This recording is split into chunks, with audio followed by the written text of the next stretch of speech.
പുതിയൊരു വീഡിയോയിലേക്ക് ഏവർക്കും സ്വാഗതം. ഇന്നത്തെ ക്ലാസ്സിൽ മുതൽ നമ്മൾ പ്രീ പ്രൈമറി ടീച്ചറിൻ്റെ സിലബസ് ബേസ്ഡ് ക്ലാസ്സുകൾ ആരംഭിക്കുകയാണ്. അപ്പോൾ നമ്മൾ കൃത്യമായിട്ട് സിലബസ് ബേസ്ഡ് തന്നെയായിട്ടായിരിക്കും ക്ലാസ്സുകളെല്ലാം എടുത്തു പോകുന്നത്. അപ്പോൾ നിങ്ങൾ കൃത്യമായിട്ട് ക്ലാസ്സുകളെല്ലാം കാണുക. നിങ്ങൾക്ക് ക്ലാസ്സുകൾ ഇഷ്ടപ്പെടുന്നുണ്ടെങ്കിൽ തീർച്ചയായിട്ടും കമൻറ്റ് ചെയ്യാൻ മറക്കരുത് കേട്ടോ. അപ്പോൾ കുറേ ആളുകളൊക്കെ LP സ്കൂൾ അസിസ്റ്റൻറ്റ് പരീക്ഷ ഭയങ്കര പാടായിരുന്നു, ബുദ്ധിമുട്ടായിരുന്നു, കിട്ടുമെന്ന് തോന്നുന്നില്ല, ഒത്തിരി പ്രതീക്ഷകളോടെ ഒക്കെ എഴുതിയ ഒരു എക്സാം ആയിരുന്നു, ഒത്തിരി കാര്യങ്ങളൊക്കെ വേണ്ട എന്ന് ലൈഫിൽ വച്ചിട്ട് ഇതിനു വേണ്ടി മാത്രം പഠിച്ച് ഒക്കെ എഴുതിയ എക്സാം ആയിരുന്നു. പക്ഷേ വിചാരിച്ച രീതിയിലൊന്നും ഒരു പെർഫോം ചെയ്യാൻ പറ്റിയില്ല. ഒരുപാട് നെഗറ്റീവ് വന്നു, മാർക്ക് ഒരുപാട് താഴെ പോയി, പ്രതീക്ഷകളെല്ലാം കൈവിട്ടു എന്നൊക്കെ പറഞ്ഞ് വളരെയധികം ബുദ്ധിമുട്ടി നിൽക്കുന്ന കുറേ ഉദ്യോഗാർത്ഥികളെ ഈ കുറച്ച് ദിവസങ്ങൾക്കുള്ളിലായിട്ട് എനിക്ക് കാണാനിടയായി. അവരോടെല്ലാം എനിക്ക് പറയാനുള്ളത്, നിങ്ങൾ LP പോയെങ്കിൽ പോട്ടെ, ഇനി അതോർത്ത് വിഷമിച്ചിരിക്കേണ്ട ആവശ്യമില്ല. ഈ പ്രീ പ്രൈമറി ടീച്ചർ എന്ന് പറയുന്നത് അത്ര ഒരു തരത്തിലും കുറഞ്ഞ ഒരു ടീച്ചിങ് പോസ്റ്റേ അല്ല. നല്ല രീതിയിലുള്ള salary scale, UP school assistant അതേ സാലറി സ്കെയിലുള്ള ഒരു പോസ്റ്റാണ് ഈ പ്രീ പ്രൈമറി ടീച്ചർ എന്ന് പറയുന്നത്. പഠിക്കാനുള്ള കാര്യങ്ങളാണെങ്കിൽ വളരെ സിമ്പിളായിട്ടുള്ള കാര്യങ്ങളും, LP സ്കൂൾ ടീച്ചർ ഒക്കെ പറയുമ്പോൾ എന്തൊക്കെ പഠിച്ചാലും maths, Malayalam, English, psychology, pedagogy അങ്ങനെ പറഞ്ഞ് ഒരു നേര സബ്ജക്റ്റുകൾ പഠിക്കണം. പക്ഷേ പഠിച്ചെടുക്കാൻ ഒരുപാട് കാര്യങ്ങളുണ്ട്. പക്ഷേ ഈ പ്രീ പ്രൈമറി ടീച്ചറിൻ്റെ സിലബസ് നോക്കി നിങ്ങൾ ശ്രദ്ധിച്ചിട്ടുണ്ട്, ഞാൻ ഡീറ്റെയിൽ ആയിട്ട് എൻ്റെ സിലബസ് ചെയ്തിട്ടുണ്ട്. അപ്പോൾ ആ സിലബസ് ശ്രദ്ധിച്ച് നോക്കിയവർക്കറിയാം, വളരെ സിമ്പിളായിട്ടുള്ള സിലബസാണ്. കുറച്ച് കാര്യങ്ങൾ മാത്രം നമുക്ക് ഈ ഒരു LP സ്കൂൾ അസിസ്റ്റൻ്റ് കാര്യങ്ങൾ നമ്മൾ കുറേ സൈക്കോളജിയുടെ ഭാഗം കടന്നു വരുന്നുണ്ട്. അത് ഒഴിച്ച് നിർത്തി കഴിഞ്ഞാൽ ബാക്കിയെല്ലാം വളരെ വളരെ സിമ്പിളായിട്ടുള്ള കാര്യങ്ങളാണ്. നമുക്ക് കുറച്ച് കാര്യങ്ങൾ ജസ്റ്റ് ഒന്ന് പഠിച്ചു പോയാൽ പോലും ആൻസർ ചെയ്യാൻ പാകത്തിന് തരത്തിൽ സിമ്പിളാണ്. LP സ്കൂൾ അസിസ്റ്റൻ്റെ പോലെ വലിയൊരു ബാലികേറാൻ മലയൊന്നും അല്ല. അതുപോലെ ചോദ്യം പേപ്പറും വളരെ സിമ്പിൾ ചോദ്യ പേപ്പറാണ്. ജസ്റ്റ് നിങ്ങളൊന്ന് പഠിച്ചിരുന്നാൽ പോലും നിങ്ങൾക്ക് അത്യാവശ്യം മാർക്ക് സ്കോർ ചെയ്യാൻ പറ്റുന്ന സിമ്പിൾ ചോദ്യ പേപ്പറുകളാണ് എല്ലാം. പ്രീവിയസ് ഇയർ ചോദ്യ പേപ്പറൊക്കെ നമ്മൾ ഇൻക്ലൂഡ് ചെയ്ത് വീഡിയോ ചെയ്യുന്നതായിരിക്കും കേട്ടോ. അപ്പോൾ ഒരു ചോദ്യ പേപ്പർ ഞാൻ ചെയ്തിട്ടുണ്ട്, 2017 നടന്ന. അതിൻ്റെ ചോദ്യ പേപ്പർ വായിച്ച് നോക്കിയവർക്കറിയാം, വളരെ സിമ്പിൾ ചോദ്യങ്ങളാണ്. 2022 നടന്നൊരു ചോദ്യ പേപ്പർ ഉണ്ടായിരുന്നു, അത് ഈ പറയുന്ന പോലെ വലിയ കട്ടിയൊന്നും അല്ലായിരുന്നു, സിമ്പിൾ ചോദ്യ പേപ്പറായിരുന്നു.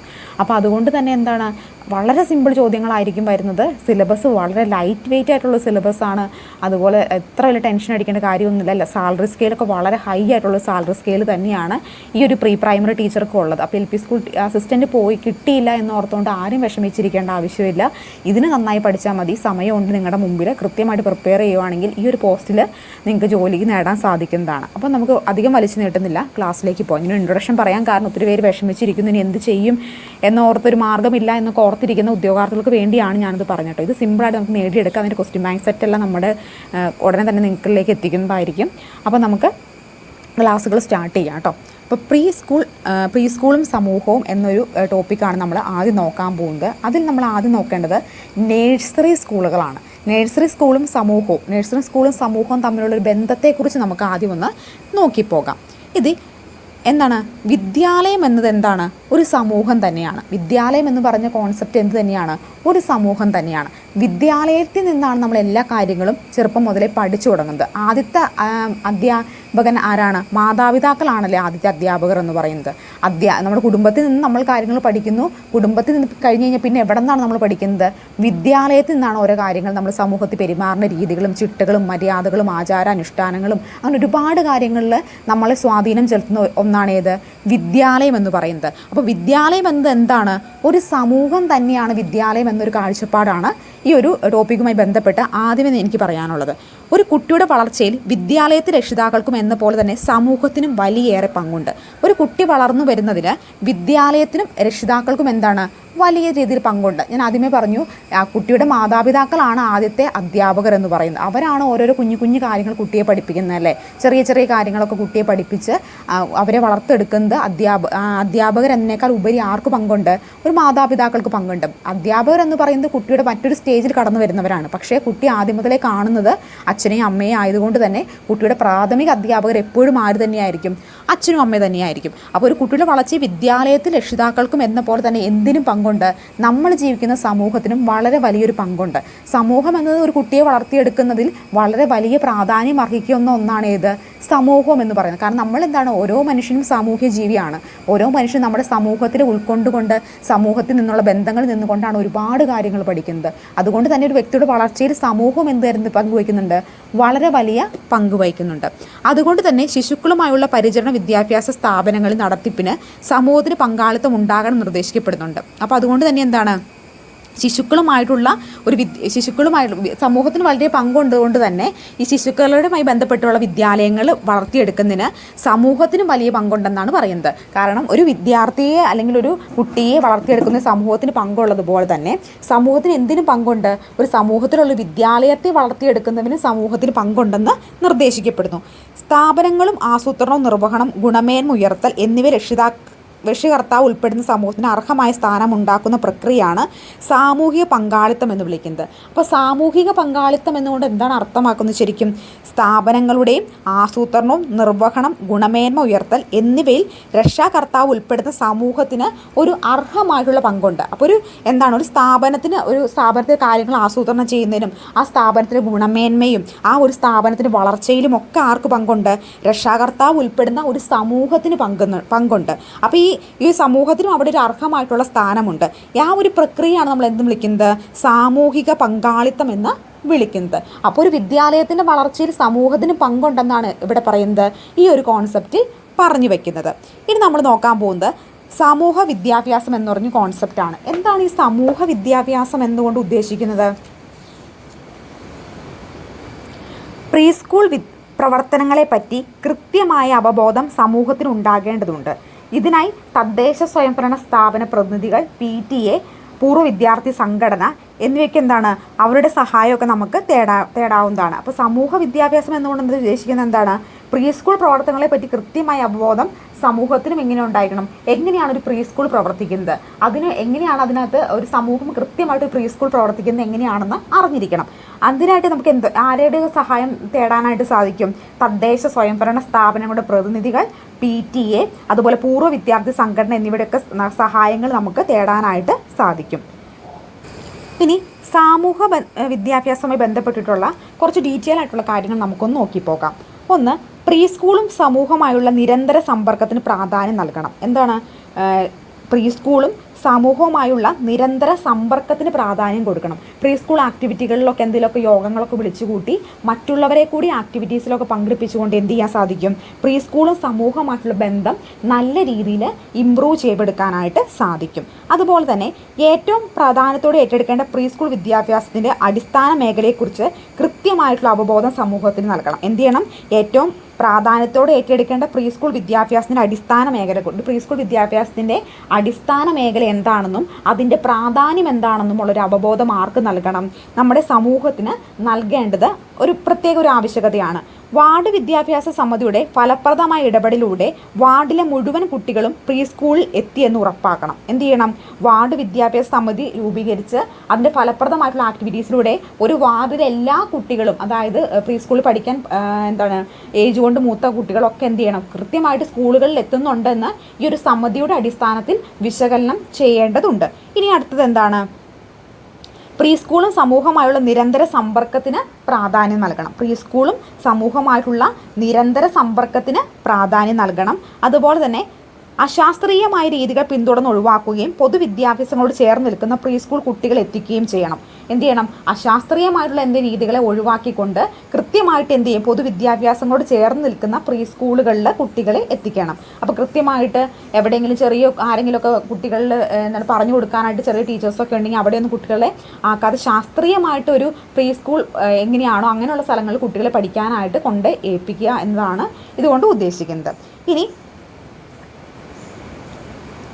പൊതുവിദ്യാലയങ്ങളുടെ മൂല്യം തിരിച്ചറിഞ്ഞ് പ്രീ സ്കൂളുകളും പൊതുവിദ്യാഭ്യാസത്തിന് അടിത്തറയാക്കാൻ ശക്തമായ ഇടപെടൽ നടത്തണം. ഇതിനായി വിദ്യാഭ്യാസ രക്ഷാകർത്ത സമിതികൾ, വികസന സമിതികൾ എന്നിവയുടെ നേതൃത്വത്തിൽ ശക്തമായ ഇടപെടൽ ഉണ്ടാകണം. ആ പൊതുവിദ്യാലയങ്ങളുടെ മൂല്യം തിരിച്ചറിഞ്ഞ് പ്രീ സ്കൂളും പൊതുവിദ്യാഭ്യാസത്തിൻ്റെ അടിത്തറയാക്കാനായിട്ട് എന്ത് ചെയ്യണം?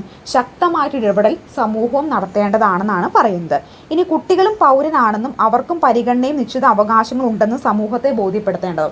അപ്പോൾ കുട്ടികളും ഒരു പൗരന്മാരാണ്, അവർക്ക് അവരുടേതായിട്ട് അവകാശങ്ങൾ സമൂഹത്തിൽ ഉണ്ടെന്നുള്ളൊരു ബോധ്യം എല്ലാവർക്കും ഉണ്ടാവണം. അല്ലെങ്കിൽ അവൻ കുട്ടിയല്ലേ, അവൾ കുട്ടിയല്ലേ എന്നൊക്കെ പറഞ്ഞുകൊണ്ട് അവൻ്റെ അവകാശങ്ങൾ ഒരിക്കലും നിഷേധിക്കപ്പെടാൻ പാടില്ല. അവനും പൗരനാണെന്ന് കരുതിക്കൊണ്ട് അവൻ്റെ അവകാശങ്ങൾ സംരക്ഷിക്കേണ്ട ഒരു ബോധമുണ്ടെന്ന് നമ്മൾ സമൂഹത്തെ ബോധ്യപ്പെടുത്തേണ്ടതുണ്ടെന്നാണ് പറയുന്നത്. ഇനി പ്രാദേശിക വിദഗ്ധർ, സർവീസിൽ നിന്ന് വിരമിച്ചവർ എന്നിവയുടെ സേവനം ഉപയോഗപ്പെടുത്തണം. പ്രാദേശിക വിദഗ്ധർ, അതുപോലെ തന്നെ സർവീസിൽ നിന്ന് വിരമിച്ചവരുടെ എന്നിവയൊക്കെ സേവനങ്ങൾ നമ്മൾ ഇത്തരത്തിൽ സമൂഹത്തിൽ ഉപയോഗപ്പെടുത്തിക്കൊണ്ട് പ്രീ സ്കൂൾ വിദ്യാഭ്യാസത്തിൻ്റെ ആവശ്യകത സമൂഹത്തിൽ എടുത്തു പറയണമെന്നാണ് പറയപ്പെടുന്നത്. ഇനി പ്രായഭേദമന്യേ ആൺപെൺ വ്യത്യാസമില്ലാതെ സമൂഹത്തെ ലഹരി എന്ന മാരാവിപത്തിൽ നിന്നും ഇളം തലമുറയെ സംരക്ഷിക്കാനുള്ള ഉത്തരവാദിത്വം സമൂഹം ഏറ്റെടുക്കേണ്ടതുണ്ട്. അപ്പോൾ ലഹരിയുടെ ഉപയോഗം എന്തൊക്കെ തരത്തിൽ ദോഷം കുട്ടികളിൽ ഉണ്ടാക്കുമെന്നുള്ള അവബോധമൊക്കെ കുട്ടികളിൽ സൃഷ്ടിക്കാൻ സമൂഹത്തിന് കഴിയുമെന്നാണ് പറയുന്നത്. അതുപോലെ പ്രീ സ്കൂൾ കുട്ടികളുടെ മികവുകൾ പ്രദർശിപ്പിക്കുന്നതിനായി വാർഡ് പഞ്ചായത്ത് തലങ്ങളിൽ മികവ് മത്സരങ്ങൾ സംഘടിപ്പിക്കേണ്ടതാണ്. അപ്പോൾ ഇവിടെ കഴിവുകൾ പ്രദർശിപ്പിക്കാൻ വേണ്ടി ചെറിയ ചെറിയ പരിപാടികളൊക്കെ നടത്തണം. അതായത് ചെറിയ പാട്ട് മത്സരമായിരിക്കാം, ചിലപ്പോൾ പദ്യം ചൊല്ലലായിരിക്കാം, അല്ലെങ്കിൽ എന്തെങ്കിലും ചെറിയ ചിത്രരചന ആയിരിക്കാം. അങ്ങനെ കുട്ടികളുടെ ആക്ടിവിറ്റീസ് മുൻപന്തി കൊണ്ടുവരുന്നതിന് വേണ്ടി ചെറിയ ചെറിയ സമിതികളൊക്കെ രൂപീകരിച്ചുകൊണ്ട് ചില കലാകായിക പരിപാടികളൊക്കെ നടത്തണമെന്നാണ് പറയുന്നത്. ഇനി ജനകീയ ബോധവൽക്കരണത്തിനായി തദ്ദേശ സ്വയംഭരണ സ്ഥാപനങ്ങൾ, കുടുംബം, അയൽക്കൂട്ടം, ഗ്രാമസഭ പോലുള്ള വിദ്യാലയങ്ങളുടെ സഹായം തേടുന്നതാണ്. അപ്പോൾ ജനകീയ ബോധവൽക്കരണം, അതായത് പ്രീ സ്കൂൾ എന്ന് പറയുന്നതിൻ്റെ ആവശ്യകതയും അതിൻ്റെ ഇമ്പോർട്ടൻസും ഒരു കുട്ടി സ്കൂളുകളിൽ പോകേണ്ടതിൻ്റെ എല്ലാ കാര്യങ്ങളും ബോധ്യപ്പെടുത്തുന്നതിന് വേണ്ടി എന്ത് ചെയ്യാൻ സാധിക്കും? തദ്ദേശ സ്വയംഭരണ സ്ഥാപനങ്ങളും കുടുംബം, അയൽക്കൂട്ടം, ഗ്രാമസഭ പോലുള്ള സംവിധാനങ്ങളുടെയൊക്കെ സഹായം നമുക്ക് തേടാവുന്നതാണ്. ഇനി പ്രീ സ്കൂളിൻ്റെ അടിസ്ഥാന സൗകര്യങ്ങൾ മെച്ചപ്പെടുത്താനായിട്ട് എന്ത് ചെയ്യാം? പൊതുസമൂഹത്തിന് പിന്തുണ ഉറപ്പാക്കേണ്ടതാണ്. അപ്പോൾ ചെറിയ എന്തെങ്കിലും അടിസ്ഥാന സൗകര്യങ്ങൾ കുറവുള്ള പ്രീ സ്കൂളൊക്കെ ആണെങ്കിൽ ചെറിയ ആളുകളുടെ സഹായങ്ങളൊക്കെ സ്വീകരിച്ചുകൊണ്ട് അടിസ്ഥാന സൗകര്യങ്ങളൊക്കെ മെച്ചപ്പെടുത്താവുന്നതാണ്. അപ്പോൾ ഇത്രയുമാണ് എന്തിനകത്ത് വരുന്നത്? നമ്മുടെ ഒരു സാമൂഹ വിദ്യാഭ്യാസം എന്ന കോൺസെപ്റ്റിൽ വരുന്നത്. അപ്പോൾ എന്തൊക്കെയായിരുന്നത്? ജനകീയ ബോധവൽക്കരണത്തിനായി തദ്ദേശ സ്വയംഭരണ സ്ഥാപനങ്ങൾ, അയൽക്കൂട്ടങ്ങൾ, ഗ്രാമസഭ പോലുള്ള സംവിധാനങ്ങളുടെ സഹായം തേടാം. അതുപോലെ തന്നെ ലഹരി എന്നിവയെക്കുറിച്ചുള്ള ബോധവൽക്കരണം കുട്ടികൾക്ക് കൊടുക്കണം. അതുപോലെ തന്നെ കുട്ടികളിൽ എന്താണ് പ്രീ സ്കൂളിൻ്റെ അവബോധം സമൂഹത്തെ സൃഷ്ടിക്കേണ്ടതാണ്. കുട്ടികളെ പൗരനാണെന്ന് കണ്ടുകൊണ്ട് അവരുടെ ആവശ്യങ്ങൾ പരിഗണിക്കേണ്ടതാണ്. അതുപോലെ തന്നെ പ്രീ സ്കൂളും സമൂഹമായുള്ള നിരന്തര സമ്പർക്കത്തിന് പ്രാധാന്യം കൊടുക്കേണ്ടതാണ്. വാർഡ് വിദ്യാഭ്യാസ സമിതിയുടെ ഫലപ്രദമായ ഇടപെടലിലൂടെ വാർഡിലെ മുഴുവൻ വിദ്യാർത്ഥികളും സ്കൂളുകളിൽ എത്തുന്നുണ്ടോ എന്ന് കൃത്യമായി ഉറപ്പുവരുത്തേണ്ടതാണ്. അതുപോലെ തന്നെ കൃത്യമായിട്ട് അടിസ്ഥാന സൗകര്യങ്ങൾ മെച്ചപ്പെടുത്തുന്നതിന് വേണ്ടി പൊതുസമൂഹത്തിൻ്റെ പിന്തുണ ഉറപ്പാക്കുകയും ഒക്കെ ചെയ്യാവുന്നതാണ്. ഇത്രയാണ് സമൂഹവും വിദ്യാഭ്യാസവും തമ്മിലുള്ള പ്രധാനപ്പെട്ട ഒരു ബന്ധമായി ചൂണ്ടിക്കാണിക്കുന്നത്. ഇനി പ്രീ സ്കൂളും വിദ്യാഭ്യാസത്തിലെ രക്ഷിതാക്കളുടെ പങ്കെന്ത്? ഒരു പ്രീ സ്കൂൾ, അപ്പോൾ ഇത്ര നമ്മൾ എന്താ നോക്കിയത്? ഒരു പ്രീ സ്കൂളിൽ സമൂഹവുമായിട്ടുള്ള ബന്ധം എന്താണെന്നാണ് നോക്കിയത്. ഇനി നമുക്ക് ഒരു പ്രീ സ്കൂളിൽ രക്ഷിതാക്കളുമായിട്ട് എന്താണ് ഒരു പ്രീ സ്കൂളിന് ബന്ധമെന്ന് നോക്കാം. ഒന്ന്, രക്ഷാകർത്ത പങ്കാളിത്തത്തിൻ്റെ അനിവാര്യത. എന്താണ് രക്ഷാകർത്താവ് പങ്കാളിത്ത അനിവാര്യത എന്ന് ഉദ്ദേശിക്കുന്നത്?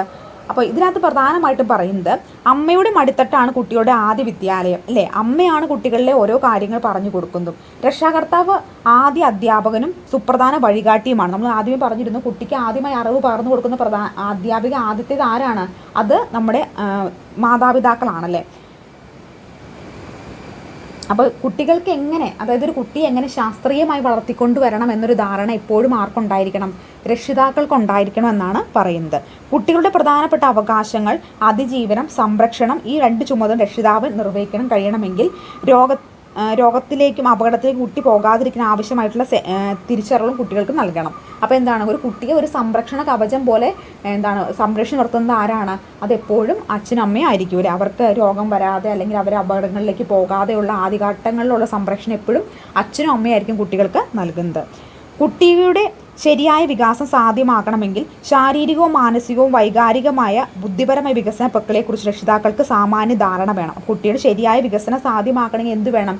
ശാരീരികമായിട്ടും മാനസികമായും വൈകാരികമായിട്ടുള്ള ഒരു വികസനം കുട്ടികൾ കൃത്യമായിട്ട് നടക്കുന്നുണ്ടോ എന്ന് രക്ഷിതാക്കൾക്ക് ആ കുട്ടി കൃത്യമായിട്ട് ഡിറ്റർമൈൻ ചെയ്യാനുള്ളൊരു ധാരണ എപ്പോഴും രക്ഷിതാക്കൾക്ക് ഉണ്ടായിരിക്കണം. ഇനി ഇത്തരം കാര്യങ്ങൾ ശരിയായ വിധം തിരിച്ചറിയണമെങ്കിൽ പ്രീ സ്കൂൾ സ്ഥാപനങ്ങളുമായി നിരന്തര സമ്പർക്കം പുലർത്തുന്നതിന് കുട്ടിയുടെ പുരോഗതിയെ പ്രശ്നങ്ങൾ തടസ്സങ്ങൾ തിരിച്ചറിയുന്ന സാഹചര്യം ഉണ്ടാകണം. അപ്പോൾ എന്ത് ചെയ്യണം? നമ്മൾ നിരന്തരമായിട്ട് പ്രീ സ്കൂളുമായി ബന്ധപ്പെട്ട് കുട്ടി കൃത്യമായി എല്ലാ കാര്യങ്ങളും ചെയ്യുന്നുണ്ടോ, കൃത്യമായിട്ട് അവരുടെ പുരോഗതി എങ്ങനെയുണ്ട്, അവൻ ആക്ടിവിറ്റീസിലൊക്കെ മിടുക്കനാണ് തുടങ്ങിയ കാര്യങ്ങളൊക്കെ നിരന്തരമായിട്ട് വിലയിരുത്തണം എന്നാണ് പറയുന്നത്. അതുപോലെ ശിശു പരിചരിക്കപ്പെടുകയും പഠിക്കുകയും ചെയ്യുന്ന സ്ഥാപനത്തിൻ്റെ സാഹചര്യങ്ങൾ പ്രവർത്തനം തിരിച്ചറിയാൻ മാത്രമേ അതിന് മെച്ചപ്പെടുത്താൻ രക്ഷിതാക്കൾക്ക് സഹായിക്കാൻ കഴിയുള്ളൂ. അതല്ലാതെ ഒരു കുട്ടിയെ ഒരു പ്രീ സ്കൂളിൽ കൊണ്ടുവന്ന് വിട്ടു വൈകുന്നേരം വിളിക്കാൻ പോയി എന്നല്ലാതെ അവൻ കൃത്യമായി എല്ലാ കാര്യങ്ങളും അവിടുത്തെ സാഹചര്യങ്ങൾ ഭൗതിക സാഹചര്യങ്ങൾ എങ്ങനെയുണ്ട്, അല്ലെങ്കിൽ എന്തൊക്കെയാണ് അവിടുത്തെ പ്രശ്നങ്ങൾ തുടങ്ങിയ കാര്യങ്ങളൊക്കെ തിരിച്ചറിഞ്ഞാൽ മാത്രമേ ഏതൊരു അധ്യാപകരെയും അല്ലെങ്കിൽ അവിടെ ആ ഒരു പ്രീ സ്കൂളിനെ സഹായിച്ചുകൊണ്ട് ഒരു കുട്ടിക്ക് നല്ല രീതിയിലുള്ള വിദ്യാഭ്യാസം നൽകാൻ കഴിയുകയുള്ളൂ എന്നാണ് പറയുന്നത്. ഇനി സമപ്രായക്കാരായ ശിശുക്കളിൽ നിന്ന് വ്യത്യസ്തരായ കുട്ടികളുടെ പ്രശ്നങ്ങളും പരിമിതി തിരിച്ചറിയുന്നതിനും മറികടക്കുന്നതിനും മതിയായ സഹായവും ഇടപെടലുകളും എന്തൊക്കെയാണെന്ന് മനസ്സിലാക്കാൻ രക്ഷിതാകർത്താക്കൾ അവസരം ഒരുക്കണം. അപ്പോൾ സമപ്രായക്കാരായ ശിശുക്കളിൽ നിന്ന് വ്യത്യസ്തരായ കുട്ടികളുടെ പ്രശ്നങ്ങളും പരിമിതി തിരിച്ചറിയാനും അത് മറികടക്കാനും മതിയായ സഹായവും ഇടപെടലും ഒക്കെ എന്ത് ചെയ്യണം, രക്ഷിതാക്കൾക്ക് അവസരങ്ങൾ ഉണ്ടാക്കി കൊടുക്കേണ്ടതാണ്. ഇനി രക്ഷിതാക്കൾക്ക് അശാസ്ത്രീയമായ കീഴ്വഴക്കങ്ങളും തെറ്റായ വിശ്വാസങ്ങളും പുലർത്തുന്നുവെങ്കിൽ അവയെ സ്വയം ബോധ്യപ്പെട്ട് തിരുത്താനുള്ള സാഹചര്യം ഒരുക്കേണ്ടതാണ്. അപ്പോൾ രക്ഷിതാക്കൾ എന്ത് ചെയ്യുന്നു, അശാസ്ത്രീയമായിട്ടുള്ള കീഴ്വഴക്കങ്ങളും തെറ്റായ വിശ്വാസങ്ങളും ഒക്കെ പുലർത്തുന്നുണ്ടെങ്കിൽ അതിനെയൊക്കെ മാറ്റിയെടുക്കേണ്ടത് സാഹചര്യം ഒരുക്കേണ്ടതാണെന്നാണ് പറയുന്നത്. അപ്പോൾ എന്തൊക്കെയാണ് ഒരു രക്ഷിതാവ് എന്ന രീതിയിൽ രക്ഷിതാകർത്താ പങ്കാളിത്തത്തിൻ്റെ ആവശ്യകത എന്താണ് ഒരു പ്രീ സ്കൂളിൽ? ഒന്ന്, കുട്ടി കൃത്യമായിട്ട് കുട്ടിയുടെ വളർച്ചയുടെ ഓരോ ഘട്ടങ്ങളിലും കുട്ടി കൃത്യമായിട്ട് ആ ഒരു വളർച്ച അറ്റൻഡ് ചെയ്യുന്നുണ്ടോ എന്ന് മനസ്സിലാക്കാനായിട്ട് എന്താണ് അതിനുള്ള കൃത്യമായിട്ട് ആ ഒരു വളർച്ചയിൽ എത്തുന്നുണ്ടോ എന്നുള്ള ബോധം ഈ ഒരു അച്ഛനും അമ്മയ്ക്കും ഉണ്ടാവണേ. അവർക്ക് അതിൻ്റേതായിട്ടുള്ള ഒരു കൃത്യമായിട്ടുള്ളൊരു ഒരു ധാരണ അധ്യാപകർക്ക് ഉണ്ടാകണം. അച്ഛനും അമ്മയ്ക്ക് ഉണ്ടെങ്കിൽ മാത്രമേ കുട്ടിയുടെ ഇന്ന സ്റ്റേജിൽ കുട്ടി ഇന്ന അച്ചീവ്മെൻറ്റ് അറ്റൈൻ ചെയ്യുന്നുണ്ടോ എന്ന് തിരിച്ചറിയാനായിട്ട് സാധിക്കുകയുള്ളൂ. അതുപോലെ തന്നെ കുട്ടിയുടെ ശാരീരിക മാനസിക വികസനമൊക്കെ കറക്റ്റ് ആണോ എന്ന് മനസ്സിലാക്കാൻ അവർക്ക് അതിനു വേണ്ട ഒരു ധാരണയും കാര്യങ്ങളൊക്കെ ഉണ്ടായിരിക്കണം. പിന്നെ എന്ത് ചെയ്യണം, ഇത്തരം കാര്യങ്ങൾ ശരിയാകുമെന്ന് തിരിച്ചറിയണമെങ്കിൽ പ്രീ സ്കൂൾ സ്ഥാപനങ്ങളിൽ നിരന്തരമായിട്ടുള്ള സമ്പർക്കം ഉണ്ടായിരിക്കണം. അതായത് കുട്ടി അവിടെ പഠിപ്പിക്കാൻ കൊണ്ടുവന്ന് വീട്ടിൽ നമ്മൾ തിരിച്ച് വൈകുന്നേരം വിളിക്കാൻ പോകാതെ കുട്ടി കൃത്യമായിട്ട് ആക്ടിവിറ്റീസിലൊക്കെ പങ്കെടുക്കുന്നുണ്ടോ, മറ്റുള്ളവരുടെ ഇടപെടലൊക്കെ എങ്ങനെയാണ് തുടങ്ങിയ കാര്യങ്ങളൊക്കെ നമ്മൾ അവിടെ നിന്നുകൊണ്ട് കുറച്ചൊന്ന് വാച്ചൊക്കെ ചെയ്താലാണ് നമുക്കത് മനസ്സിലാവുള്ളൂ. അപ്പോൾ രക്ഷിതാവിൻ്റെ ഓരോ പ്രീ സ്കൂൾ ടൈമിൽ പോലും രക്ഷിതാവ് ഓരോരോ കാര്യങ്ങളിൽ ഇടപെടണമെന്നാണ് രക്ഷാകർത്താ പങ്കാളിത്തത്തിൻ്റെ അനിവാര്യതയെക്കുറിച്ച് പറയുന്നത്. കാരണം കുട്ടിയുടെ ഓരോ വളർച്ചയിലും ഇമ്പോർട്ടൻ്റ് ആയിട്ടുള്ള പങ്ക് വഹിക്കുന്നവരാണ് ആര്, രക്ഷിതാക്കൾ എന്ന് പറയുന്നത്. അപ്പോൾ കൃത്യമായിട്ട് ഇങ്ങനെയുള്ള കാര്യങ്ങൾ വാച്ച് ചെയ്താൽ മാത്രമേ അവൻ്റെ വളർച്ച കൃത്യമാണോ എന്ന് മനസ്സിലാക്കാനായിട്ട് സാധിക്കുകയുള്ളൂ. ഇനി രക്ഷാകർത്ത പങ്കാളിത്തത്തിന് വിവിധ ഉപാധികൾ എന്തൊക്കെയാണ്? അപ്പോൾ എന്താണ് ആവശ്യകത അല്ലെങ്കിൽ അനിവാര്യത എന്നാണ് നമ്മൾ പറഞ്ഞത് അല്ലേ. ഇനി എന്തൊക്കെയാണ് പ്രധാനപ്പെട്ട ഉപാധികൾ എന്ന് നോക്കാം. ഒന്ന്, രക്ഷാകർത്ത വിദ്യാഭ്യാസമാണ്. ഓരോ പ്രായ വിഭാഗത്തിലുള്ള കുട്ടികളുടെ സവിശേഷത ആവശ്യങ്ങളും ബോധ്യപ്പെടുത്തുകയും എന്താണ് നല്ല രക്ഷാകർത്തൃത്വം എന്ന് അറിയുകയും ചെയ്യുന്ന ദൗത്യമാണിത് അപ്പോൾ രക്ഷാകർത്ത വിദ്യാഭ്യാസത്തിൻ്റെ ആവശ്യകത എന്താണ്? അതായത് ഓരോ പ്രായ വിഭാഗത്തിലുള്ള കുട്ടികളുടെ ആവശ്യങ്ങളും അവരുടെ വളർച്ചയുടെ കാര്യങ്ങളും ഘട്ടങ്ങളൊക്കെ ബോധ്യപ്പെടുത്തണമെങ്കിൽ ആ അച്ഛനമ്മയ്ക്ക് കുറച്ചെങ്കിലും എങ്ങനെയാണ് ആ കുട്ടിയുടെ വളർച്ച അല്ലെങ്കിൽ എങ്ങനെയാണ് കാര്യങ്ങൾ നടക്കുന്നത് ഓരോ സ്റ്റേജിലും എന്നൊരു ധാരണയുണ്ടെങ്കിൽ മാത്രമേ കുട്ടിയുടെ വളർച്ചയും മറ്റുള്ള കാര്യങ്ങളും കറക്റ്റ് ആണെന്ന് അച്ഛനും അമ്മയ്ക്കും കണ്ടുപിടിക്കാനായിട്ട് പറ്റുള്ളൂ. അപ്പോൾ അവർക്ക് എന്ത് ചെയ്യണം, അതിന് വേണ്ട ഒരു വിദ്യാഭ്യാസം, അവരുടെ കുട്ടിയുടെ വളർച്ച കൃത്യമാണോ, ഇന്ന സ്റ്റേജുകളിൽ ഇന്ന വളർച്ചയാണ് കുട്ടി അറ്റൈൻ ചെയ്യുന്നത് എന്ന് രക്ഷിതാക്കൾക്ക് മനസ്സിലാകണമെങ്കിൽ ആ ഒരു അറിവ് ഈ രക്ഷിതാക്കൾക്ക് ഉണ്ടായിരിക്കണം. ആ അറിവ് നൽകുന്നത് എങ്ങനെയാണ്, ഈ ഒരു വിദ്യാഭ്യാസത്തിലൂടെയാണ്. അതായത് ഇന്ന കാര്യങ്ങളൊക്കെ ഇവരെ പറഞ്ഞു മനസ്സിലാക്കുന്നു. അതിനെന്ത് ചെയ്യണം, രക്ഷാകർത്ത വിദ്യാഭ്യാസം ആവശ്യമാണ്. ഇനി അധ്യാപക രക്ഷാകർത്ത സമിതി പ്രവർത്തനങ്ങൾ, അതായത് സ്കൂളുകളിലെ കുറേ ആക്ടിവിറ്റീസ് അല്ലെങ്കിൽ സ്കൂളുകളുടെ ഭൗതിക സാഹചര്യങ്ങൾ മനസ്സിലാക്കാൻ വേണ്ടിയിട്ട് ഓരോ സമിതികൾ രൂപീകരിച്ച് എന്ത് ചെയ്യും, PTA മീറ്റിംഗ് ഒക്കെ പോലെ സ്കൂളുകളിൽ വെക്കണം കണ്ടിട്ടില്ലേ, അങ്ങനെ വയ്ക്കും. എന്നിട്ട് ഓരോ സമയത്ത് ഓരോ യോഗങ്ങൾ ചേരുകയും ആ യോഗത്തിൽ സ്കൂളുമായി ബന്ധപ്പെട്ട വിദ്യാഭ്യാസവുമായി ബന്ധപ്പെട്ട ഓരോ കാര്യങ്ങൾ ചർച്ച ചെയ്യുകയൊക്കെ ചെയ്യുന്നു. ഇനി പേരൻറ് റിസോഴ്സ് ഗ്രൂപ്പ്, അധ്യാപനത്തെ സഹായിക്കുക, പ്രാദേശിക പഠന ഉപാധി രൂപപ്പെടുത്തുക, കലാകായിക പ്രവർത്തനങ്ങൾ സഹായം നൽകുക, വൈദ്യമുള്ളവരെ തങ്ങളുടെ വിഭവശേഷി വാഗ്ദാനം ചെയ്തു തുടങ്ങിയ വഴി സ്ഥാപനത്തിലെ പ്രവർത്തനത്തെ മെച്ചപ്പെടുത്തുക. പാരൻസ് റിസോഴ്സ് ഗ്രൂപ്പ് അധ്യാപനത്തെ സഹായിക്കുന്നതിന് വേണ്ടി പ്രാദേശിക പഠന ഉപാധികൾ രൂപപ്പെടുത്തുക. അപ്പോൾ ഒരു പ്രീ സ്കൂളൊക്കെ ആകുമ്പോൾ നമുക്കറിയാം ഒരുപാട് കാര്യങ്ങൾ കുഞ്ഞു കുഞ്ഞു കാര്യങ്ങൾ ആക്ടിവിറ്റീസൊക്കെ ചെയ്യാൻ വേണ്ടി ഒരുപാട് കാര്യങ്ങൾ ആ സ്കൂളുകളിലേക്ക് ആവശ്യമായിരിക്കും. അപ്പോൾ ഇതിൻ്റെ റിസോഴ്സ് ഗ്രൂപ്പ് ക്രിയേറ്റ് ചെയ്ത് കഴിഞ്ഞിട്ടുണ്ടെങ്കിൽ ടീച്ചേഴ്സിനെ സഹായിക്കാൻ വേണ്ടി ഒരു റിസോഴ്സ് ഗ്രൂപ്പ് ക്രിയേറ്റ് ചെയ്യും. അതിനകത്ത് പാരൻസും ഉണ്ടായിരിക്കും. അപ്പോൾ ചെറിയ ചെറിയ ആക്ടിവിറ്റീസ് കാർഡുകളും മറ്റുള്ള ഉപകരണങ്ങളൊക്കെ അധ്യാപകരും ഈ ഒരു മാതാപിതാക്കളും ചേർന്നായിരിക്കും ഉണ്ടാക്കുന്നത്. എന്തിനു വേണ്ടിയിട്ട്, കൃത്യമായിട്ട് കുട്ടികളിലേക്ക് ഒരു അവബോധം സൃഷ്ടിക്കാൻ വേണ്ടിയിട്ടും ഈ ഒരു മാതാപിതാക്കൾക്ക് കൂടി അവരുടെ ഒരു പ്രീ സ്കൂൾ സ്റ്റേജിൽ കുറച്ചും കൂടി പങ്കാളിത്തം ഉറപ്പാക്കുന്നതിനൊക്കെ ഇത് ഹെൽപ്പ് ചെയ്യുന്നതായിരിക്കും. ഇനി സഹരക്ഷാകർത്ത ആശയവിനിമയങ്ങൾ. അപ്പോൾ എന്ത് ചെയ്യും, ഒരു രക്ഷാകർത്താക്കളുടെ ആശയവിനിമയം നടത്തുന്നതിന് വേണ്ടിയിട്ട് ഗ്രൂപ്പുകളൊക്കെ ക്രിയേറ്റ് ചെയ്യുക. അപ്പോൾ ഒരു കുട്ടിയുടെ തന്നെ ഒത്തിരി ഒരു ക്ലാസ്സിൽ ഒരുപാട് കുട്ടികളുണ്ടായിരിക്കും. ആ കുട്ടികളുടെയൊക്കെ രക്ഷാകർത്താക്കൾ ചേർന്നൊരു ഗ്രൂപ്പ് ക്രിയേറ്റ് ചെയ്യുന്നു. അപ്പോൾ തങ്ങളുടെ കുട്ടികളുടെ പഠന നിലവാരം മെച്ചപ്പെടുത്തുന്നതിനും അതുപോലെ തന്നെ കുട്ടികളുടെ പ്രശ്നങ്ങൾ പരിഹരിക്കുന്നതിനും അങ്ങനെ ഒരുപാട് കാര്യങ്ങൾക്ക് ഈ ഒരു രക്ഷാകർത്ത ആശയവിനിമയങ്ങൾ ഹെൽപ്പ് ചെയ്യുന്നതായിരിക്കും. ഇനി കുടുംബ ചർച്ച, കുട്ടിയുടെ പ്രത്യേകതകളും പ്രശ്നങ്ങളും പരിഹരിക്കാൻ പരസ്പരം ചർച്ച ചെയ്യുന്നതിന് തുറന്ന സദസ്സുകൾ സംഘടിപ്പിക്കാം. ഇത്തരം യോഗങ്ങളിൽ ഓരോ ഗ്രൂപ്പ് രക്ഷിതാക്കളും അധ്യാപകർക്കും ഒന്നിച്ചിരുന്ന് പുരോഗതി അവലോകനം ചെയ്തുകൊണ്ട് ഓരോ സ്കൂളിൻ്റെ പ്രശ്നങ്ങളായിക്കോട്ടെ, ഓരോ കുട്ടിയുടെ അവലോകനങ്ങളായാലും ഒക്കെ കൃത്യമായിട്ട് ചെയ്യാനായിട്ട് സാധിക്കും. അപ്പോൾ കുറേ ആക്ടിവിറ്റീസൊക്കെ, അപ്പോൾ ഇങ്ങനെ കുറേ ആക്ടിവിറ്റീസ് രൂപപ്പെടുത്താം. അപ്പോൾ കുട്ടികൾ കുറച്ചുകൂടി ഇഷ്ടമായിരിക്കും. അല്ലെങ്കിൽ ഇന്ന രീതിയിലുള്ള ഒരു ഗ്രൂപ്പ് ക്രിയേറ്റ് ചെയ്തുകൊണ്ട് നമുക്ക് ഇന്ന ആക്ടിവിറ്റീസൊക്കെ ചെയ്യിപ്പിക്കാം. അങ്ങനെ ഒരുപാട് നിർദ്ദേശങ്ങൾ അവിടെ കൊണ്ടുവരാനും കുറച്ചും കൂടി ആക്റ്റീവായിട്ടുള്ള ഒരു പ്രീ സ്കൂൾ ഡെവലപ്പ് ചെയ്യാനൊക്കെ ഇതിലൂടെ സാധിക്കുന്നതായിരിക്കും. ഇനി എങ്ങനെയാണ് ഈ പങ്കാളിത്തം ഉറപ്പാക്കുന്ന പ്രവർത്തനങ്ങൾ എങ്ങനെയൊക്കെ ചെയ്യാമെന്ന് നമുക്ക് നോക്കാം കേട്ടോ. ഒന്ന്, മദർ PTA, സ്കൂൾ കലാപരിപാടികളും വാർഷിക ആഘോഷങ്ങളും ദേശീയ ദിനാചാരങ്ങളും ആഘോഷ പരിപാടികളും ഉല്ലാസ യാത്രകൾ സംഘടിപ്പിക്കാം. PTA മീറ്റിങ്ങുകൾ സംഘടിപ്പിക്കാം. ഒരു പോഷകാരോഗ്യ ക്ലാസുകൾ സംഘടിപ്പിക്കാം. ശിശുക്കളുമായുള്ള ആരോഗ്യ പരിശോധന സംഘടിപ്പിക്കാം. രക്ഷാകർത്ത കൗൺസിലിംഗ്, പിന്നെ എന്ത് ചെയ്യും, വളർച്ച നിരീക്ഷണവും പഠന പുരോഗതിയും ഒക്കെ പഠിക്കുന്നതിന് വേണ്ടിയിട്ടുള്ള പ്രധാനപ്പെട്ട ക്ലാസ്സുകൾ, ഭവന സന്ദർശനം, ഇതൊക്കെ എന്ത് ചെയ്യാം, ഈ പങ്കാളിത്തം ഉറപ്പാക്കുന്നതിന് വേണ്ടി നടത്താനായിട്ട് സാധിക്കും. അപ്പോൾ ഈ കുട്ടികളും അധ്യാപകരും ഈ രക്ഷിതാക്കളുമായിട്ടുള്ള ഒരു ഇൻട്രാക്ഷൻ മുഴുവൻ ഒരു ഫാമിലി പോലെ എന്ത് ചെയ്യും, ഇത്തരത്തിലുള്ള പങ്കാളിത്തം ഉറപ്പാക്കുന്നു നടക്കും. അപ്പോൾ ഒരു മീറ്റിംഗ് വിളിക്കുമ്പോൾ എന്ത് ചെയ്യുന്നു, അധ്യാപകരും അതുപോലെ രക്ഷിതാക്കളും ഒരുമിച്ചിരുന്ന് സംസാരിക്കുന്നു.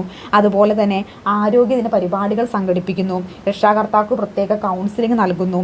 പോഷകാരോഗ്യ ക്ലാസുകൾ നൽകുന്നു. PTA മീറ്റിങ്ങുകൾ നൽകുന്നു. ഉല്ലാസ യാത്രകൾ, ദേശീയ ദിനാചാരങ്ങൾ, ആഘോഷ പരിപാടികൾ, അതുപോലെ തന്നെ വാർഷിക ആഘോഷങ്ങൾ, കലാകായിക പരിപാടികളൊക്കെ നടത്തുന്ന വഴി എന്ത് ചെയ്യും, നല്ല രീതിയിലുള്ളൊരു പങ്കാളിത്തം ഉറപ്പാക്കുന്നതിന് ഹെൽപ്പ് ചെയ്യുന്നതായിരിക്കും. ഇനി രക്ഷാകർത്ത ബോധനം എന്താണെന്ന് നമുക്ക് നോക്കാം. അതായത് ഈ രക്ഷാകർത്താക്കൾക്ക് എന്ത് ചെയ്യണം, അവർക്ക് ഒരു എഡ്യൂക്കേഷൻ തുടങ്ങിയ കാര്യങ്ങളൊക്കെ നൽകേണ്ടതുണ്ട്. എന്തിനു വേണ്ടിയിട്ടാണ് നൽകുന്നത്? പോഷണം, ആരോഗ്യ സംരക്ഷണം, സുരക്ഷിതത്വം, ലാളനം, ശുചിത്വം, ദിനാചര്യങ്ങൾ, പെരുമാറ്റം, മൂല്യബോധം, വികസന പ്രചോദനങ്ങൾ, ഇവയൊക്കെ കുട്ടിയുടെ ജീവിതവുമായി ബന്ധപ്പെട്ട് എല്ലാ ഘടകങ്ങളും ഉൾക്കൊണ്ടുകൊണ്ട് ഈ രക്ഷിതാക്കൾക്കൊരു അവബോധം നൽകാനായിട്ട് പറ്റുന്നതാണ്. എന്തിനു വേണ്ടി അവബോധം നൽകുന്നത്? കുട്ടികളുടെ കൂടുതൽ ശ്രദ്ധ ചെലുത്താനും കുട്ടികളുടെ ആരോഗ്യം സംരക്ഷിക്കുന്നതിനും കുട്ടിയുടെ വികാസങ്ങൾ നല്ല രീതി വരുന്നതിനുമൊക്കെ രക്ഷിതാക്കളുടെ ഒരു അവബോധം എടുക്കാനായിട്ട് സാധിക്കും. അത് ഇന്ന പോഷകാഹാരങ്ങൾ കൊടുക്കുന്നത് കുട്ടിയുടെ വളർച്ചയ്ക്ക് ഇന്ന ഘട്ടങ്ങളിൽ ഇന്ന അച്ചീവ്മെൻറ്റ്സ് നടത്താനായിട്ട് സഹായിക്കും. അല്ലെങ്കിൽ ഇന്ന ആക്ടിവിറ്റീസ് നിങ്ങൾ വീട്ടിൽ ചെയ്യിപ്പിക്കണം, ഇന്ന ആക്ടിവിറ്റീസ് നിങ്ങൾ വീട്ടിൽ ചെയ്യിപ്പിക്കും, കുട്ടിയുടെ ബുദ്ധിയുടെ വികസന ഫലം കൂടുന്നതായിരിക്കും, അല്ലെങ്കിൽ ശാരീരിക ക്ഷമത കൂടുന്നതായിരിക്കും. അങ്ങനെ കുറേ കാര്യങ്ങളിൽ ഒരു അവബോധം ഈ ഒരു രക്ഷിതാക്കൾക്ക് കിട്ടിക്കഴിഞ്ഞിട്ടുണ്ടെങ്കിൽ ഇതൊക്കെ രക്ഷിതാക്കൾ വീട്ടിൽ വന്ന് കുട്ടികളെ പ്രാക്ടീസ് ചെയ്യിക്കുന്ന വഴി അവർക്ക് നല്ലൊരു ഡെവലപ്മെൻറ്റ് കുട്ടികളിൽ ഉണ്ടാക്കിയെടുക്കാനായിട്ട് സാധിക്കുന്നതായിരിക്കും. അതുപോലെ തന്നെ മറ്റൊന്ന് പ്രധാനപ്പെട്ട ഒന്നുകൂടിയാണ് മാനസിക ആരോഗ്യം എന്ന് പറയുന്നത്. അപ്പോൾ ഒരു കുട്ടികളുടെ ശാരീരിക ബുദ്ധിപരമായിട്ടുള്ള ആരോഗ്യത്തേക്കാൾ ഇമ്പോർട്ടൻ്റ് ആയിട്ടുള്ള ഒന്നുകൂടി ഉണ്ട് ഇത് മാനസിക ആരോഗ്യം എന്ന് പറയുന്നത്. അപ്പോൾ മാതാപിതാക്കൾ തമ്മിലുള്ള വഴക്കുകൾ അല്ലെങ്കിൽ എന്തൊക്കെയാണ് അവർ തമ്മിലുള്ള എന്തെങ്കിലും പ്രശ്നങ്ങളൊക്കെ കുട്ടികളിൽ വളരെയധികം നെഗറ്റീവായിട്ട് ബാധിക്കും. അപ്പോൾ അങ്ങനെ മാതാപിതാക്കൾ തമ്മിലുണ്ടാകുന്ന വഴക്കുകളെയൊക്കെ കുട്ടികളിൽ എങ്ങനെയാണ് നെഗറ്റീവായിട്ട് ബാധിക്കുന്നത്, അങ്ങനെയുള്ള കാര്യങ്ങളൊക്കെ ഈ ഒരു രക്ഷിതാക്കൾക്ക് ക്ലാസ്സുകളൊക്കെ ആയിട്ട് എടുത്തു കൊടുക്കുമ്പോൾ അതിൻ്റെ അവബോധം അവർക്കുണ്ടാവുകയും അതിന് പരമാവധി ഒഴിവാക്കി നിർത്തിക്കൊണ്ട് കുട്ടിയുടെ മാനസിക സന്തോഷത്തിന് ഇമ്പോർട്ടൻസ് കൊടുക്കുകയും ചെയ്യും. അതുപോലെ തന്നെ കുട്ടികളുടെ വാത്സല്യം, അവരുടെ അംഗീകാരം, അവർ കുഞ്ഞു കുട്ടികളെ നമ്മൾ എന്തെങ്കിലും അവർ പറയുമ്പോൾ പറയും, ചെറിയ വായിൽ വലിയ വർത്താനം പറയാൻ വരണം, മിണ്ടാണ്ട് പോകുന്നൊക്കെ പറയും. പക്ഷെ അവർക്ക് അവരും ശരിക്കും പറഞ്ഞാൽ കറക്റ്റ് പോയിൻ്റൊക്കെ ആയിരിക്കും ചിലപ്പോൾ പറയുന്നത് അല്ലേ, പക്ഷെ നമ്മളത് അംഗീകരിക്കാൻ തയ്യാറാവില്ല. പക്ഷേ അതൊക്കെ അംഗീകരിക്കാതെ നെഗറ്റീവായിട്ട് നമ്മൾ പറയുമ്പോൾ അവൻ്റെ മനസ്സിലുണ്ടാകുന്ന വേദന അല്ലെങ്കിൽ നല്ലൊരു കാര്യം പറഞ്ഞിട്ട് അംഗീകരിക്കപ്പെടുന്നില്ല, താൻ തഴയപ്പെടുന്നു എന്നൊരു ബോധമൊക്കെ അവനുണ്ടാകും. അതൊക്കെ ഒഴിവാക്കിക്കൊണ്ട് കുട്ടിയെ എങ്ങനെ നല്ല രീതിയിൽ മാനസിക ആരോഗ്യപരമായിട്ട് എങ്ങനെ ഉയർത്തിക്കൊണ്ടുവരാം എന്നതിലുള്ള അവബോധം സൃഷ്ടിക്കാനായിട്ട് രക്ഷാകർത്ത് കൃത്യമായിട്ട് ക്ലാസ്സുകളൊക്കെ കൊടുക്കുകയാണെങ്കിൽ അതൊരു പരിധി വരെ നമുക്ക് ഇങ്ങനെ പ്രശ്നങ്ങൾ മാറ്റിയെടുക്കാനായിട്ട് സാധിക്കും. ഇനി രക്ഷാകർത്ത പരിശീലനത്തിൻ്റെ ഉൾപ്പെടുത്തേണ്ട കാര്യങ്ങൾ എന്തൊക്കെയാണ് ഒരു രക്ഷാകർത്താവിന് പരിശീലനം നൽകണം നമ്മൾ പറഞ്ഞു. ഇനി എന്തൊക്കെ കാര്യങ്ങൾ ഉൾപ്പെടുത്തിക്കൊണ്ടാണ് ഈ പരിശീലനങ്ങൾ നമ്മൾ അവർക്ക് നൽകേണ്ടത്? ഒന്ന്, കുട്ടിയുടെ വികാസ ആവശ്യങ്ങൾ തിരിച്ചറിയണം. ഒരു കുട്ടിയുടെ വികാസ ആവശ്യങ്ങൾ എന്താണെന്ന് തിരിച്ചറിയണം. അതുപോലെ തന്നെ കുട്ടിയുടെ റോൾ മോഡലായി രക്ഷിതാവ് മാറേണ്ട ആവശ്യകത. ഒരു കുട്ടിയുടെ റോൾ മോഡൽ ആരാന്ന് ചോദിക്കുമ്പോൾ എന്ന് പറയണം? രക്ഷിതാവാണെങ്കിൽ എൻ്റെ അച്ഛനാണ്, എൻ്റെ അമ്മയാണെന്ന് പറയണം അല്ലേ. അങ്ങനെ എൻ്റെ അച്ഛനാണ്, എൻ്റെ അമ്മയാണെന്ന് പറയുകയാണെങ്കിൽ ആ രീതിയിലുള്ള പെരുമാറ്റവും ആ രീതിയിലുള്ള അംഗീകാരവും കുട്ടിക്ക് ലഭിച്ചെങ്കിലേ കുട്ടി അത് പറയുള്ളൂ അല്ലേ. അപ്പോൾ അതിൻ്റെ ആവശ്യകത എന്താണ്? അപ്പോൾ അതുപോലെ തന്നെ വെല്ലുവിളി നേരിടുന്ന കുട്ടികളുടെ പരിഗണന സംബന്ധിച്ച കാര്യങ്ങളിൽ വ്യക്തത ഉണ്ടാവണം. ബാല അവകാശങ്ങളെക്കുറിച്ചും കൃത്യമായി പറഞ്ഞു കൊടുക്കണം. അതുപോലെ തന്നെ കുട്ടിയെ പിന്തുണയ്ക്കേണ്ട ആവശ്യകത, അവൻ്റെ ആരോഗ്യം, ശുചിത്വം തുടങ്ങിയ കാര്യങ്ങളിലെ ശ്രദ്ധ, തുടങ്ങിയ കാര്യങ്ങളൊക്കെ എന്ത് ചെയ്യണം? കൃത്യമായിട്ട് രക്ഷാകർത്താക്കളുടെ പരിശീലനങ്ങൾ ഉൾപ്പെടുത്തിയാൽ മാത്രമേ ഈ കാര്യങ്ങളൊക്കെ രക്ഷാകർത്താക്കൾക്ക് അറിയാനായിട്ട് പാടുള്ളൂ. ഇനി രക്ഷാകർത്താക്കളുടെ കുട്ടികളോടുള്ള പെരുമാറ്റം എങ്ങനെയായിരിക്കണം? കുട്ടിയുടെ ആത്മവിശ്വാസം വളർത്തുന്ന രീതിയിലായിരിക്കണം. അല്ലെങ്കിൽ നീ എന്തായി ചെയ്യുന്നത്, നീ ഒന്നും മിണ്ടാതിരിക്കാം, അങ്ങനെ അവൻ പറയുന്ന കാര്യങ്ങളിൽ അവൻ നിരാശപ്പെടുത്താണ്ട് അവനെ എപ്പോഴും പ്രോത്സാഹിപ്പിക്കണം. അതുപോലെ മാർഗ്ഗനിർദ്ദേശങ്ങൾ നൽകണം. കുട്ടിയുടെ ഉചിതമായിട്ടുള്ള ആവശ്യങ്ങൾ സാധ്യമാക്കണം. എല്ലാ ആവശ്യങ്ങളും സാധിച്ചു കൊടുക്കാതെ അവൻ പറയുന്ന കാര്യങ്ങളിൽ കൃത്യമായിട്ടുള്ള കാര്യങ്ങളുണ്ടോ എങ്കിൽ അത് കൃത്യമായിട്ട് സാധിച്ചു കൊടുക്കണം. അല്ലാതെ ഒരുപാട് വാശി പിടിച്ച് ഒരു ആവശ്യമില്ലാതെ കരയുന്ന കാര്യങ്ങൾക്കെല്ലാം അത് അപ്പോൾ തന്നെ സാധിച്ചു കൊടുക്കണമെന്നല്ല കേട്ടോ പറഞ്ഞതിൻ്റെ അർത്ഥം. കുട്ടികളുടെ ഉചിതമായ ആവശ്യങ്ങൾ സാധ്യമാക്കണം. കുട്ടികൾക്കൊപ്പം പ്രശ്നങ്ങൾ നേരിടാൻ നിലയുറപ്പിക്കുക. അപ്പോൾ അവൻ എന്തെങ്കിലും പ്രശ്നം ഉണ്ടാകുമ്പോൾ നമ്മൾ ഉണ്ടാകണം, അവന് ഉണ്ടാകും എന്നൊരു ബോധ്യം അവന് കുഞ്ഞിലേ മുതൽ വളർത്തിയെടുക്കണം അല്ലേ. അല്ലെങ്കിൽ അവനൊരു പ്രശ്നം ഉണ്ടാകുമ്പോൾ അവൻ ആദ്യം ഓർക്കേണ്ടത് അച്ഛനും അമ്മയുടെ മുഖമായിരിക്കണം. എൻ്റെ അച്ഛനും അമ്മയും ഉണ്ട്, അവരെനിക്ക് ആ പ്രശ്നം പരിഹരിച്ച് തരും. അങ്ങനെ അവനൊരു പ്രശ്നം പറ്റുമ്പോൾ അവൻ ആദ്യം ഓർക്കേണ്ടത് രക്ഷിതാക്കളുടെ മുഖമായിരിക്കണം. അപ്പോൾ അങ്ങനെ അവരെ വളർത്തിയെടുക്കണമെങ്കിൽ വളരെയധികം പങ്ക് ആർക്കുണ്ട്? രക്ഷിതാക്കൾക്കുണ്ട്. അല്ലെങ്കിൽ കുഞ്ഞിലെ മുതൽ അവൻ നിരാശപ്പെടുത്തുന്ന എല്ലാത്തിനും പ്രോത്സാഹിപ്പിക്കാതെ എപ്പോഴും വഴക്കും വക്കാണോ ആയിട്ട് നടക്കുന്ന, എല്ലാത്തിനും പേടിപ്പിക്കും ദേഷ്യപ്പെടുന്ന ഒരു അച്ഛനും അമ്മയാണെങ്കിൽ അവൻ ഒരിക്കലും അവൻ്റെ ഒരു പ്രശ്നങ്ങളോ അല്ലെങ്കിൽ അവളുടെ ഒരു പ്രശ്നങ്ങളോ വരുമ്പോൾ അവർ നമ്മോട് സംസാരിക്കുമോ? ഇല്ല. അപ്പോൾ നമ്മളെപ്പോഴും മാതൃകയായിരിക്കണം, നമ്മളെപ്പോഴും റോൾ മോഡലായിരിക്കണം. എങ്കിൽ മാത്രമേ എന്ത് സംഭവിക്കുകയുള്ളൂ? കുട്ടികൾ എന്ത് പ്രശ്നം ഉണ്ടായാലും ആദ്യം ഓർക്കേണ്ടത് നമ്മുടെ മുഖം ആവുകയുള്ളൂ. ഇനി മക്കൾ എന്ത് ചെയ്യുക? മറ്റു കുട്ടികളുമായി താരതമ്യം ചെയ്യരുത്. ഒരിക്കലും ചെയ്യരുതാത്തൊരു കാര്യമാണ്. അല്ലെങ്കിൽ അടുത്ത വീട്ടിൽ ഇന്ന ആക്കടെ മോൾ ഇന്ന മാർക്ക് മേടിച്ചു, നീ എന്തിനാ ഉള്ള, നീ ഡാൻസ് കളിക്കുക, നീ പാട്ട് പാടുക, അല്ലെങ്കിൽ മാർക്ക് കൂടുതൽ മേടിക്കുക, അങ്ങനെയൊക്കെ പറഞ്ഞ് ഒരിക്കലും ഒരു കുട്ടിയെ മറ്റൊരു കുട്ടിയുമായിട്ട് എന്ത് ചെയ്യരുത്? താരതമ്യം ചെയ്യരുത്. അങ്ങനെ താരതമ്യം ചെയ്യുമ്പോൾ അവൻ്റെ ഉള്ളിലുള്ള അപകർഷതാബോധം വളരെ വലുതായിട്ട് വളരുകയും അത് വളരെ മാനസിക പ്രശ്നങ്ങളിലേക്ക് തള്ളിവിടുകയും കുട്ടി ഡിപ്രഷൻ സ്റ്റേജിലേക്കൊക്കെ പോകുന്ന അവസ്ഥയും കാര്യങ്ങളൊക്കെ ഉണ്ടാവുകയും ചെയ്യും. അപ്പോൾ എന്ത് ചെയ്യും? കുട്ടികളെ വിമർശിക്കുകയോ കുറ്റപ്പെടുത്തുകയോ ചെയ്യാതിരിക്കുക. അല്ലെങ്കിൽ അമിതമായിട്ട് അവരെ എന്ത് ചെയ്യുക? കുറ്റപ്പെടുത്തുകയോ വിമർശിച്ചുകൊണ്ട് സംസാരിക്കാതെ ഇരിക്കുക. പിന്നെ ആരോഗ്യ വളർച്ചയ്ക്ക് യോജിച്ച ചുറ്റുപാടുകൾ ലഭ്യമാക്കി കൊടുക്കുക. ഉചിതമായിട്ടുള്ള രീതിയിൽ വാത്സല്യവും സ്നേഹവും ഒക്കെ നൽകുക. അവൻ്റെ വാശികളിൽ അമിതമായി തെറ്റായ കാര്യങ്ങളിൽ വാശി പിടിക്കുമ്പോൾ അത് സാധിച്ചു കൊടുക്കുക എന്നതല്ല, ഉചിതമായിട്ടുള്ള കാര്യങ്ങളിലാണ് അവൻ്റെ ചെറിയ ചെറിയ വാശികളൊക്കെ നമ്മൾ അംഗീകരിച്ച് കൊടുക്കേണ്ടതാണ്. അപ്പോൾ വേണമെങ്കിൽ ഇങ്ങനെ ചോദിക്കാം, രക്ഷിതാക്കളോട് കുട്ടികളുടെ പെരുമാറ്റത്തിൽ താഴെ പറയുന്നതിൽ പെടുന്നത് ഏത് എന്നൊക്കെ ചോദിച്ചാൽ എന്താണ്, ഏതൊക്കെയാണ് പെടുന്നത് ഏതൊക്കെയാണ് പെടാത്തതെന്ന് അറിഞ്ഞിരിക്കണം. കൃത്യമായിട്ട് നമ്മൾ എന്താണ് അവർ ഉൾപ്പെടുന്നതെന്ന് അറിഞ്ഞിരിക്കണം അല്ലേ. അപ്പോൾ കുട്ടിയുടെ ആത്മവിശ്വാസം വളർത്തുക, കുട്ടികളുടെ ഉചിതമായ ആവശ്യങ്ങൾ സാധ്യമാക്കുക, കുട്ടിക്കൊപ്പം പ്രശ്നങ്ങളെ നേരിടാൻ നിലയുറയ്ക്കുക. അതുപോലെ കുട്ടിയുടെ മുന്നിൽ മാതാപിതാക്കൾ എന്ത് ചെയ്യരുത്? കലഹിക്കരുത്. ഞാൻ നേരത്തെ പറഞ്ഞു, ഒരിക്കൽ പോലും എന്ത് പ്രശ്നം ഉണ്ടെങ്കിലും കുട്ടികളുടെ മുമ്പിൽ വെച്ച് വഴക്കുണ്ടാക്കാൻ പാടില്ല. അതെന്തായാലും അവർ തമ്മിൽ പരസ്പരം പറഞ്ഞു തീർക്കണം. കാരണം കുട്ടികളാണ് ഇതിനകത്ത് ഒരു മെജോറിറ്റിയും ബലിയാടാവുന്നത് അല്ലേ. അവരുടെ മാനസികമായിട്ട് ഒരുപാട് അവർ തകർത്തെറിയപ്പെടുന്നത് ഇങ്ങനെ അച്ഛനും അമ്മയും ഉണ്ടാകുന്ന വഴക്കുകളൊക്കെ ആയിരിക്കും. അപ്പോൾ കുട്ടികളുടെ മുമ്പിൽ വെച്ച് ഒരിക്കലും നമ്മൾ എന്ത് ചെയ്യാൻ പാടില്ല? വഴക്കിടാൻ പാടില്ല.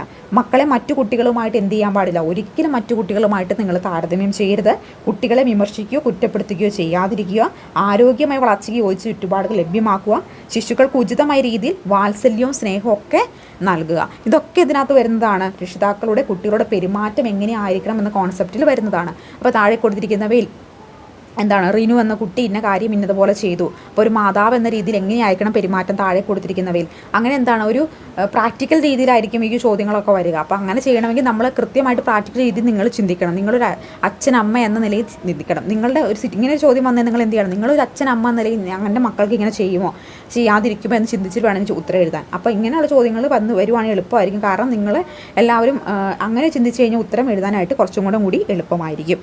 ഇനി അപ്പോൾ നിങ്ങൾ വിചാരിക്കും വളരെ സിമ്പിളല്ലേ പഠിക്കേണ്ടതെന്ന്. പക്ഷേ ഇങ്ങനെ സിമ്പിളായിട്ട് വിചാരിക്കുന്ന കാര്യങ്ങളായിരിക്കും നെഗറ്റീവ് പഠിക്കുന്നത്. നിങ്ങൾക്ക് LP പരീക്ഷ UP പരീക്ഷ എഴുതിയവർക്ക് അറിയായിരിക്കും നമുക്ക് ഉറപ്പുള്ള കാര്യങ്ങളിലാണ് നെഗറ്റീവ് ഏറ്റവും കൂടുതൽ വരിക കേട്ടോ. കാരണം സിമ്പിളാണെന്ന് തോന്നും, പക്ഷേ നെഗറ്റീവ് പഠിക്കാൻ സാധ്യതയുണ്ട്. അതുകൊണ്ട് ഇതൊന്നും സിമ്പിളാണെന്ന് ഞാൻ പറഞ്ഞു ഓർത്ത് പഠിക്കാതെ പോകരുത്. 5 മാർക്കിൻ്റെ ചോദ്യമാണ് കേട്ടോ ഈ പറഞ്ഞു തരുന്നത്. ഈ 5 മാർക്കും കിട്ടിക്കഴിഞ്ഞാൽ നല്ലൊരു മാർക്ക് പോർഷൻസ് നമുക്ക് എടുക്കാനായിട്ട് പറ്റും. അപ്പോൾ ഇതുകൊണ്ടൊക്കെ ഇത് ഇമ്പോർട്ടൻ്റ് അല്ല എന്നല്ല, പക്ഷേ സിമ്പിളാണെന്നാണ് ഞാൻ പറഞ്ഞത്. ഇനി രക്ഷിതാവ് അറിയാൻ എന്തൊക്കെ കാര്യങ്ങളാണ് രക്ഷിതാവ് അറിഞ്ഞിരിക്കേണ്ടത്? കുട്ടികൾക്ക് വ്യക്തമായ വികസന ഘട്ടങ്ങളും അതിനോടനുബന്ധിച്ച സവിശേഷതകളുമുണ്ട്. സമഗ്ര വികസനം സാധ്യമാക്കണമെങ്കിൽ വ്യത്യസ്തമായ വികസന മേഖലകൾ ഏതൊക്കെയാണെന്ന് രക്ഷിതാവ് തിരിച്ചറിയണം. പ്രശ്ന സ്വഭാവമുള്ള കുട്ടികൾക്ക് ശാസ്ത്രീയമായ വ്യവഹാര വ്യതിയാന പ്രവർത്തനങ്ങൾ വഴി ഗുണകരമായ മാറ്റങ്ങൾ വരുത്താൻ പ്രത്യേകം ശ്രദ്ധിക്കണം.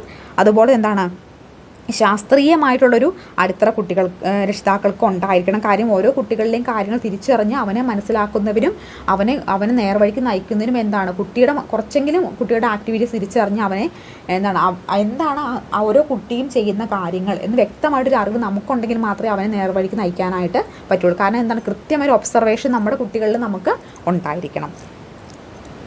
ഇനി രക്ഷിതാക്കളുടെ പിന്തുണ ഉറപ്പാക്കാൻ പ്രീ സ്കൂളിൽ എന്തൊക്കെ കാര്യങ്ങൾ ചെയ്യണമെന്നാണ്. ഒന്ന് എന്താണ്, രക്ഷകർത്താവ് കൗൺസിലിംഗ് നടത്തണം, പോഷക ആരോഗ്യ ക്ലാസുകൾ ഉപയോഗിക്കണം, അതുപോലെ ശിശുക്കളുടെ ആരോഗ്യ പരിശോധന നടത്തണം, ഉല്ലാസയാത്രകൾ, പ്രകൃതി പഠനയാത്രകൾ, ദേശീയ ദിനാചരണ ആഘോഷ പരിപാടികൾ, സ്കൂൾ കലാപരിപാടികൾ, വാർഷിക ആഘോഷങ്ങളൊക്കെ നടത്തണം.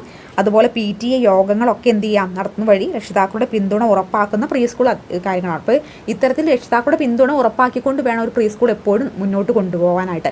എന്നാൽ മാത്രമേ നല്ല രീതിയിൽ മുന്നോട്ട് കൊണ്ടുപോകാനായിട്ട് സാധിക്കും. അതിന് നമുക്ക് എന്തൊക്കെ ചെയ്യാം, പോഷക ആരോഗ്യ ക്ലാസ്സുകൾ രക്ഷിതാക്കൾക്ക് എടുത്തു കൊടുക്കാം, രക്ഷാകർത്ത കൗൺസിലിംഗ് എടുത്തു കൊടുക്കാം, അതുപോലെ ശിശുക്കളുമായുള്ള ആരോഗ്യ പരിശോധന നടത്താം, ഉല്ലാസയാത്രകൾ, പ്രകൃതി പഠന യാത്രകൾ, ദേശീയ ദിനാചരണ ആഘോഷ പരിപാടികൾ, സ്കൂൾ കലാപരിപാടികൾ, വാർഷിക ആഘോഷങ്ങൾ എന്നിവയൊക്കെ നടത്താം. ഇപ്പോൾ വേണമെങ്കിൽ ഇങ്ങനെയായിരിക്കും ചോദ്യം വരുന്നത്, രക്ഷിതാക്കളുടെ പിന്തുണ നിങ്ങളൊരു പ്രീ സ്കൂൾ ടീച്ചർ ആണെങ്കിൽ രക്ഷിതാക്കളുടെ പിന്തുണ ഉറപ്പാക്കാൻ താഴെ കൊടുത്തിരിക്കുന്നവയിൽ എന്ത് കാര്യമാണ് നിങ്ങൾ ചെയ്യുന്നത് എന്നായിരിക്കും ചോദിച്ചിട്ടുണ്ടാവുക. അപ്പോൾ എന്തൊക്കെ കാര്യങ്ങൾ നിങ്ങൾക്ക് ചെയ്യാൻ സാധിക്കും എന്ന് അറിഞ്ഞിരുന്നാൽ മാത്രമേ ഓപ്ഷൻസിൽ നിന്ന് ആൻസർ പിക്ക് ചെയ്യാൻ സാധിക്കുകയുള്ളൂ.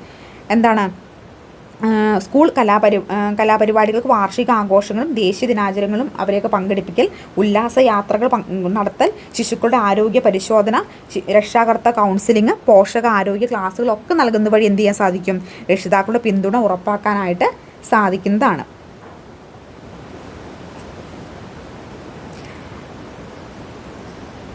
അപ്പോൾ ഇന്നത്തെ ക്ലാസ്സിൽ നമ്മൾ 5 മാർക്കിൻ്റെ പ്രധാനപ്പെട്ട കാര്യങ്ങളാണ് നോക്കിപ്പോയത്. മാക്സിമം സിലബസ് കവർ ചെയ്യാൻ അതിൻ്റെ പരമാവധി ഞാൻ ശ്രമിക്കുന്നതായിരിക്കും. അപ്പോൾ നിങ്ങൾക്ക് ക്ലാസ്സുകൾ ഇഷ്ടപ്പെടുന്നുണ്ടോ എന്ന് കമൻറ്റ് ചെയ്യാൻ മറക്കരുത്. അപ്പോൾ നിങ്ങളുടെ വിലയേറിയപ്പെട്ട കമൻറ്റുകളാണ് വീണ്ടും ക്ലാസ്സുകൾ എടുക്കാനായിട്ട് എന്നെ പ്രേരിപ്പിക്കുന്നത്. അപ്പോൾ ആദ്യമായിട്ട് ചാനൽ കാണുന്ന കൂട്ടുകാർ വേണ്ടി സബ്സ്ക്രൈബ് ചെയ്ത് സപ്പോർട്ട് ചെയ്യാൻ മറക്കണ്ട. അപ്പോൾ നമുക്ക് മറ്റൊരു ക്ലാസ്സുമായി കാണാം. Thank you so much.